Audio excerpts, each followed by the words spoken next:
Hello, everyone, and welcome to the MemoryCherish podcast. I'm your host, Dr. Laura Whitman, and I'm thrilled to have you join us today for a very special episode. With me, as always, is my wonderful co-host, Mark. How are you today, Mark? Oh, I'm doing just fine, Laura. Thanks for asking. You know, I was just thinking about that time I tried to take up photography, thought it'd be a piece of cake, right? Well, let me tell you, I ended up with more pictures of my thumb than the beautiful landscape I was aiming for. Gave my family a good laugh, though. That's hilarious, Mark, and it's a perfect segue into what we're discussing today. Oh, that sounds like a blast, Laura. It just goes to show you're never too old to pick up a new hobby or craft. It's all about finding joy in the process, isn't it? Exactly, Mark. And that's what we want to dive into today. Creativity isn't bound by age. In fact, many find a new passion or rediscover an old one later in life. It's truly inspiring. Couldn't agree more, Laura. And you know, it makes me wonder about our listeners. Hey, folks out there, have you discovered a new creative outlet recently, or is there something you've always wanted to try but haven't gotten around to yet? That's a great question, Mark. We'd love to hear your stories. It's amazing how creativity can bring so much light and connection into our lives, no matter our age. Absolutely. And you know, speaking of light, reminds me of my first attempt at photography. There I was trying to capture the perfect sunset and, well, let's just say I learned the hard way that the flash doesn't help much with that. Oh, Mark, that's a story for the books. But it's all part of the creative journey, isn't it? Learning, experimenting, and sometimes finding beauty in the unexpected. Couldn't have said it better myself, Laura. It's all about the adventure. Of adventure, today's episode is all about exploring the boundless age of creativity, especially as we grow older. We've got some wonderful stories and insights to share with you all. That's right, Laura. So whether you're a seasoned artist or someone just starting to dabble in creative pursuits, we hope today's episode inspires you to explore your artistic side.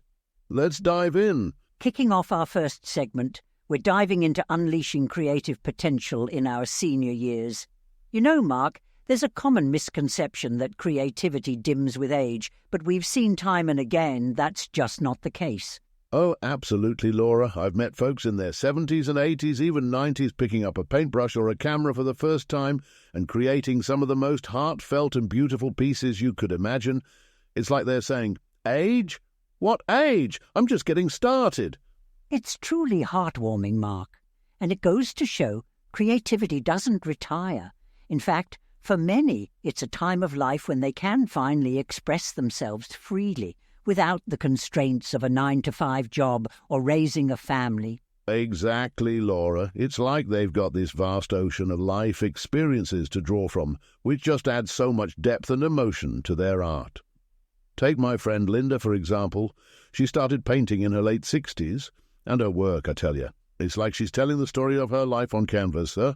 What a beautiful way to share her journey, Mark. And it's stories like Linda's that I find so inspiring. It's never too late to start. And the joy it brings, not just to the individual, but to everyone who gets to experience their art, is immeasurable. Couldn't agree more, and hey, to our listeners, we'd love to hear about your experiences or aspirations in creative hobbies. Have you started a new artistic venture later in life? What's been your experience? Sharing those stories can be so encouraging to others thinking about dipping their toes into the creative waters. And speaking of encouragement, Mark, you had a touching story about a senior who started painting. Oh, yes, Laura, this was something else. So there's this lady, Dorothy. She's in her 80s, right? Never picked up a paintbrush in her life. Well, her granddaughter gave her a painting kit for Christmas just on a whim. Dorothy decided to give it a whirl, and guess what? She discovered this hidden talent for watercolors. That's incredible, Mark. It just shows you never know what talents lie dormant until you give them a chance to shine. Exactly, and the best part, Dorothy says painting has given her a whole new lease on life. It's not just about the painting itself, but the joy and fulfillment it brings to her day to day. She's even started a little community group where seniors get together to paint and share their stories. What a wonderful example of how creativity can foster community and connection. It's not just the art itself, but the shared experiences and the support that comes from creating together. Absolutely, Laura. And it's those connections that make the creative journey all the more rewarding. Speaking of journeys, didn't you have a story about a photography project that brought a community of seniors together? Yes, Mark, I did. It was a project called Through Our Eyes, where a group of seniors were given cameras to capture their daily lives. The results were astonishing. Not only did the photographs provide a unique glimpse into their world, but the project also brought the participants closer together. They shared tips, stories, and ultimately their perspectives on life, all through the lens of their cameras. That's just beautiful, Laura. It's projects like that which really highlight the power of creativity to bridge gaps and build communities. And for our listeners, think about that. Is there a project you've been dreaming of, a community you want to bring together? Now might just be the perfect time to start. Moving into our next segment, we're going to talk about the health benefits of engaging in creative activities, especially as we age. You know, Mark, there's quite a bit of research supporting the idea that creativity isn't just good for the soul, it's good for the mind and body too. Oh, for sure, Laura. It's amazing how doing something creative can actually improve cognitive function and emotional well-being. I've seen folks who start their day with a bit of painting or crafting say they feel more focused and at peace throughout the day. It's true, Mark. Engaging in arts and crafts has been shown to reduce stress, anxiety, and depression. It's like giving your brain a pleasant workout, keeping it sharp and engaged. And let's not forget the physical health benefits. For example, photography gets you moving, walking around looking for that perfect shot. It's a gentle, enjoyable way to stay active, which is so important as we get older. Absolutely, Mark. It's those simple, enjoyable activities that can have the biggest impact on our health.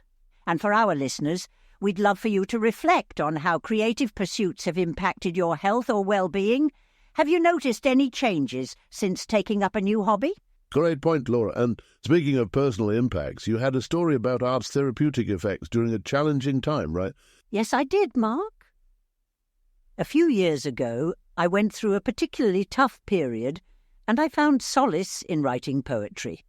It was something I hadn't done since I was young, but returning to it felt like coming home. It provided me with a way to express my feelings, sort through them, and eventually find some peace. It was incredibly therapeutic. That's really powerful, Laura. It just goes to show that creativity can be a healing force, helping us through tough times by providing an outlet for expression and reflection. Exactly, Mark. And it's stories like these that highlight how vital creativity can be for our mental and emotional health, especially as we navigate the later chapters of our lives. Couldn't agree more, Laura. And you know, it makes me think about our next topic. That's right, Mark.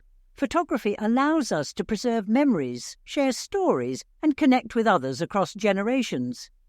It's a powerful tool for self-expression and legacy building. And the beauty of it is you don't need the fanciest equipment to start. Most of us have a camera right in our smartphones, ready to capture those everyday moments that tell the story of our lives. Absolutely, Mark. And it's those everyday moments that often mean the most. Speaking of which, we encourage our listeners to share photographs that hold special meaning to them, or moments they wish they'd captured. It's a beautiful way to share our lives and experiences with one another.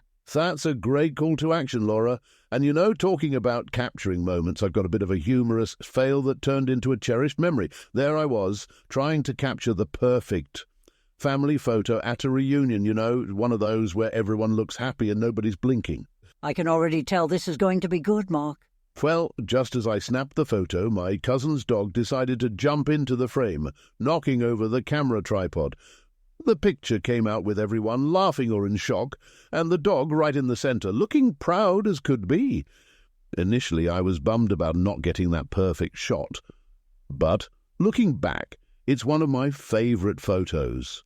It captures the chaos and love of family in a way a posed photo never could. Mark, that's a wonderful story. It's those unexpected moments that often bring us the most joy, and photography captures them in a way nothing else can. It's a reminder to embrace the imperfections, because they're what make life beautiful. Couldn't have said it better myself, Laura. And for those of our listeners interested in trying their hand at photography, don't worry about making everything perfect. It's all about enjoying the process and capturing the moments that mean the most to you. Exactly, Mark. And on that note, let's share some practical tips for seniors interested in photography. First off, start simple. Your smartphone camera is a great tool to begin with. Play around with it, take different shots, and see what you enjoy capturing the most. And don't forget to play with the light. Early morning or late afternoon light can add such a warm, magical quality to your photos. Plus, it's a great excuse to enjoy the beauty of nature. That's a fantastic tip, Mark. Light can truly transform a photo. Another tip is to focus on what moves you, whether it's nature, family gatherings, or even the everyday moments at home. Your passion will shine through in your photos. No, absolutely, Laura. And remember, folks, the best camera is the one you have with you. Don't get caught up in thinking you need expensive gear to take good photos. It's more about the moment and the story you're telling. So true, Mark. And speaking of stories, let's shift gears a bit and talk about exploring unconventional artistic hobbies.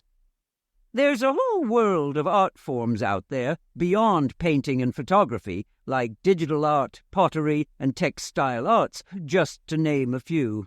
Oh, for sure. You know, my neighbour Frankie took up pottery after retiring, says it's one of the best decisions he's ever made. There's something about shaping clay with your hands, he says, that's just incredibly satisfying and grounding. That's wonderful to hear, Mark. Pottery is such a tactile and immersive experience. It really allows you to get lost in the process and create something beautiful and functional.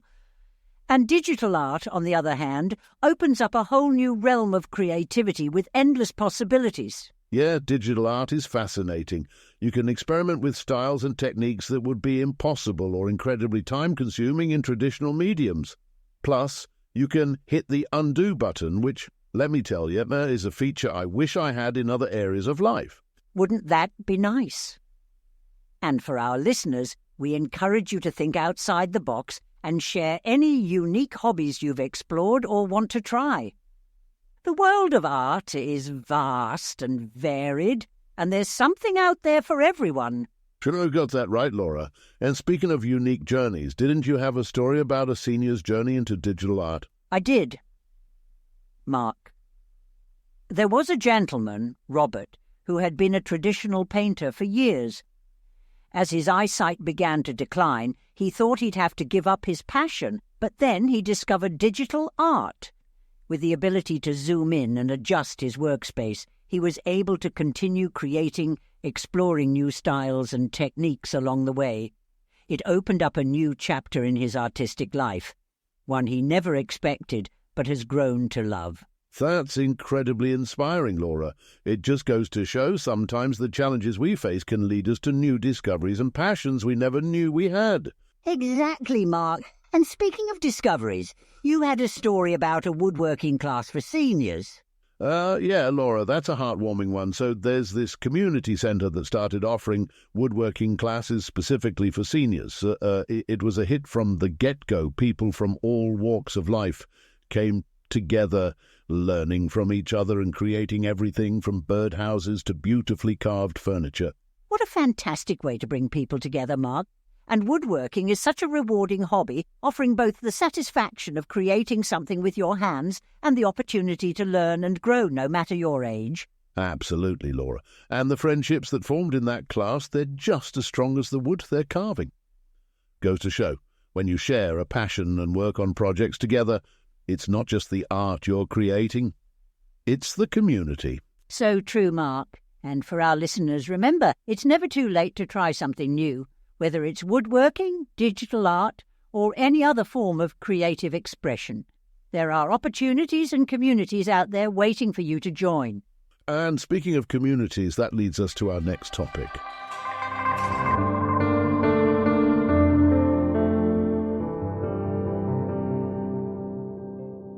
Thank you so much for listening to the Timeless Tapestry podcast. If you enjoyed what we shared today, please help us by subscribing to the show. Not only will you be notified when the next one comes out, It also helps get the show out to many more people. We appreciate you and thank you so much for listening.